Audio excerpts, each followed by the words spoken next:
We are in the final stretch leading up to Election Day. We are now just 20 days until the election. Both candidates and their running mates, as we know, well focused on Pennsylvania, a key battleground state. And as Kim mentioned, Vice President Kamala Harris will be rallying voters in Bucks County at Washington Crossing Historic Park. And joining her will be more than 100 Republicans, including former Congressman and member of the January 6th committee, Adam Kinzinger. Vice President Harris spent time in Michigan yesterday, where she's trying to cement the backing of Democrats and shore up support among black voters. She met with a number of black businessmen at a Detroit art gallery and also took time for an interview with radio host Charlemagne, who asked her about her stance on marijuana. My pledge is, as president, I will work on decriminalizing it because I know exactly how those laws have been used to disproportionately impact certain populations, and specifically black men. And polls show Harris's support from black men is similar to what we saw to President Biden back in 2020. Meanwhile, former President Donald Trump will be in Florida today courting Latino voters. Trump held a rally in Atlanta last night with a focus on the economy.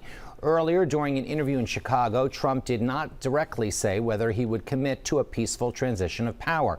Instead, he downplayed the violence on January 6th of 2021 when an angry mob of his supporters stormed the U.S. Capitol. The primary scene in Washington was hundreds of thousands, the largest group of people I've ever spoken before, and I've spoken before. And it was love and peace. And some people went to the Capitol, and a lot of strange things happened there. But you had a peaceful, very peaceful. I left the morning that I was supposed to leave. I went to Florida, and you had a very peaceful transfer. The Justice Department says more than 100 police officers were assaulted in the Capitol on January 6th. More than 1,200 people have been charged with federal crimes in the riot. And a judge in Georgia blocking a controversial new rule that would have required ballots to be hand counted after the polls close on Election Day. The judge calling the rule, quote, too much, too late.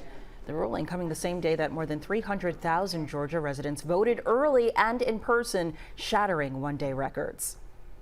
Stay with CBS News Philadelphia for all the latest information on the race for the White House. When we're not on TV, watch us on our streaming channel or online at cbsphiladelphia.com. We found a pretty even split of Harris and Trump supporters in Bucks County.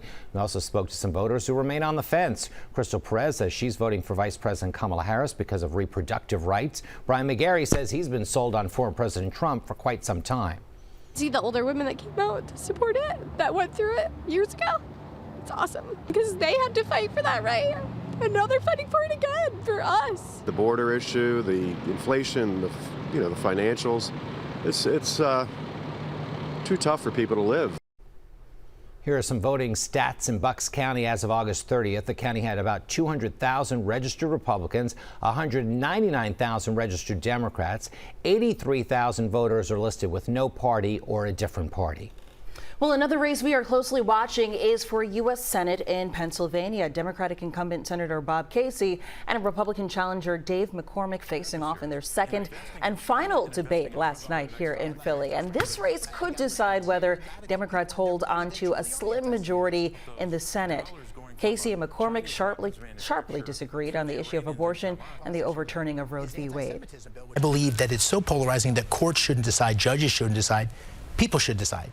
And there's very different views across states. So I believe it's a states' rights issue. It's ban abortion or not ban abortion. That was the choice before the country.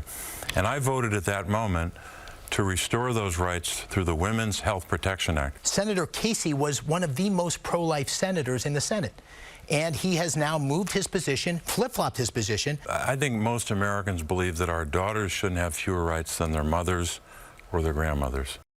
A recent New York Times poll shows Senator Casey leading McCormick by 4 points. And stay right here with CBS News Philadelphia for the latest on all of the high-profile races this election cycle. When we're not on TV, you can watch us on our streaming channel or online at cbsphiladelphia.com.